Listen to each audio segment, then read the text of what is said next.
Much of the Queensland media is in the tank for Palaszczuk. They are in the tank for Palaszczuk because either they're a bunch of lefties who are always in the tank for Labor and the Greens, or they are people who, well, there's a sort of a mate factor that goes on. A mate factor where the person who was reporting on state politics for Channel 9 at the last election now works for Palaszczuk. The one who was reporting on state politics for Channel 7 2 elections ago is now working for Palaszczuk, which means when a story pops up, mate, mate. So stories get pumped up or stories get pushed down.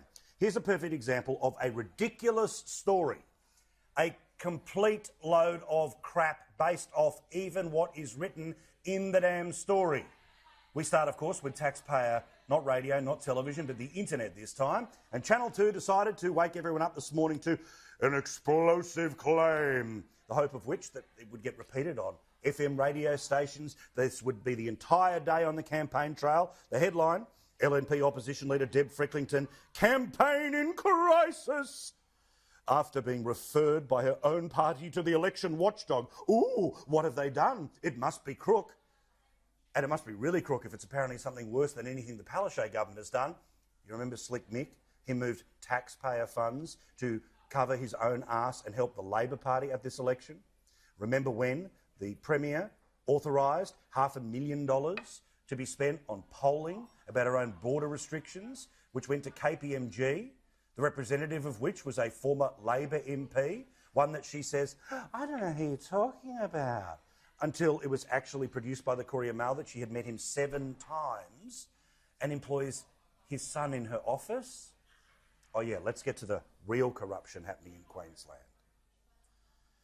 There was an event, a dinner, where Deb Frecklington, Peter Dutton, they were at the same place at the same time. Oh, you've triggered the ABC now. The Liberal Party and Peter Dutton, this must be a lead story. Well, of course, the allegation being made inside the story today was that property developers were at this lunch. Property developers. Now, as you know, property developers are the political equivalent of drug dealers.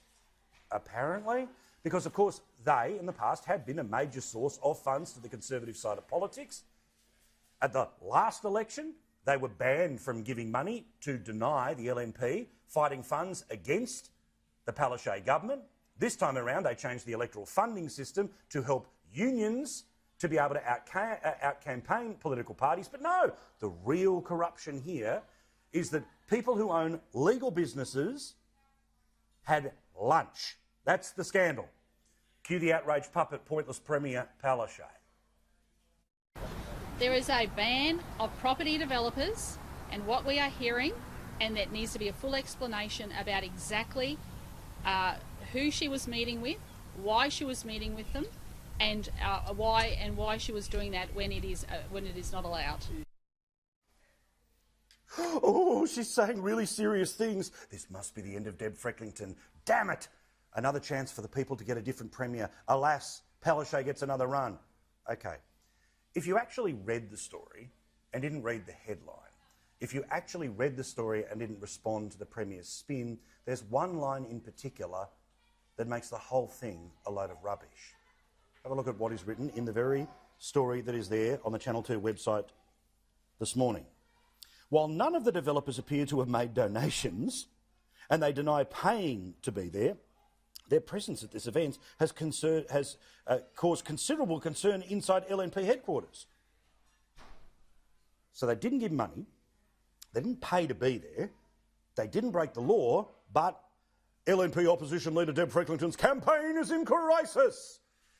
And despite the fact that if you read the story, not just the headline, if you read the story, not just heard what the Premier said to try to distract from her own ministers like Slick Mick, the sporting minister, yes, I'll keep saying it, who moved taxpayer funds to cover his own backside and get the Labor Party more sports rorts. Oh, nothing to see there.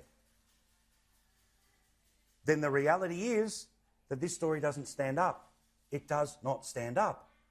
And Channel 7 knew that because, presumably, someone somewhere read the story. But it didn't matter. They reported it anyway, despite the fact that no one at any time did anything wrong. Watch this tonight from the 6 p.m news. This is what I mean by in the tank. ABC Radio in the morning, 6 p.m. news at night. Mate, help us out, buddy. In a day of election campaign drama, Deb Frecklington was forced to defend allegations around fundraising dinners attended by banned donors. The Premier, meanwhile, was slapped down by her most powerful union leader. Because optics, you see, optics matter more than anything else. What it looks like is more important than the reality. If you read the story this morning, you'd go, a lot of noise, not even a whiff of smoke, but certainly no fire. And as for consulting with the Electoral Commission, Deb Frecklington says, double-checking whether something's okay is not a crisis, nor calling in the cops. Let's make it really clear. I stand by my integrity. And it's completely false. Anyone who donates has to fill in that declaration form, and it's on the ECQ for everyone to see. So we want to talk about corruption in Queensland. You want to talk about how donors can affect the political process. Unlike the Liberal Party, One Nation, the Greens, Palmer United Party or Katter's Australia Party, the donors of that party, well, maybe not Palmer, but anyway, everyone else, the donors to that party don't get to pick the candidates. The donors of that party don't attend state conferences.